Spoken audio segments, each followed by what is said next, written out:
Looking ahead, Columbus is known for being a big fashion hub, and there's a big event coming soon. I want to introduce you to this week to Sydney Peters. She says she's always had a love for fashion, and in 2 short years, she's gone from watching in the wings to having her designs hit the runway of the main event.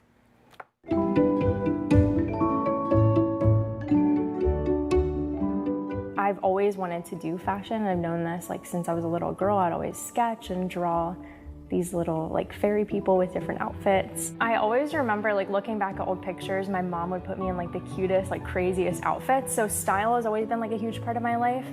And my mom had this ginormous closet with a wall stacked full of shoes. So for me, growing up, I always saw just a woman that has amazing taste, amazing style, and she was so bold.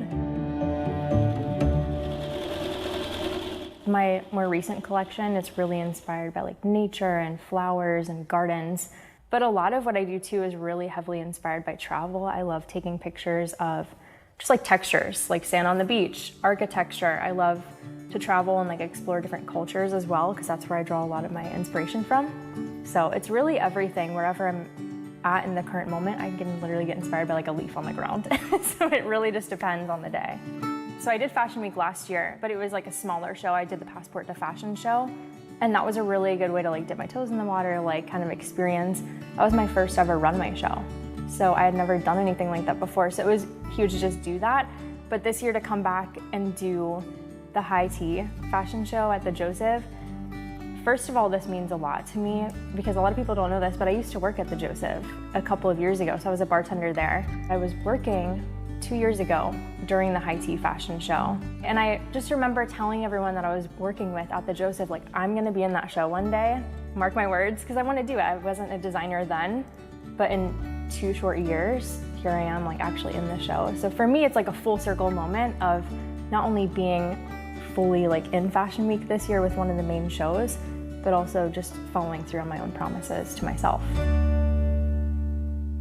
Wow, look at that. Well, Fashion Week Columbus kicks off September 24th, and we're going to be bringing you more behind-the-scenes stories leading up to the big event, and it all ends with, they have events all during the week, on that week, and then it all ends with the big finale runway show, which is exciting. The grand somebody finale. we know is helping to MC. Yeah, I will be emceeing that. I emceed it for the first time last year, and it was phenomenal. It was really amazing. Some really cool fashions and great ideas that people had. It was really fun, a lot of fun. Little known fact that you shared, that the number of fashion designers in Columbus is second only to New York and LA. Yeah, we're number 3 when it comes to resident designers. That's so unbelievable. A lot That's of great. a lot of artistic designers in the city of Columbus. Who would have thought, you know? So I would not have it, now I know. Yeah. So if you want to go to any of the events, just go to, I looked it up for you, it is fashionweekcolumbus.org. Fashionweekcolumbus.org. It explains all the events going on and gives you an opportunity to buy tickets to those. So 24th check it out. through the 30th, coming up soon. That's right.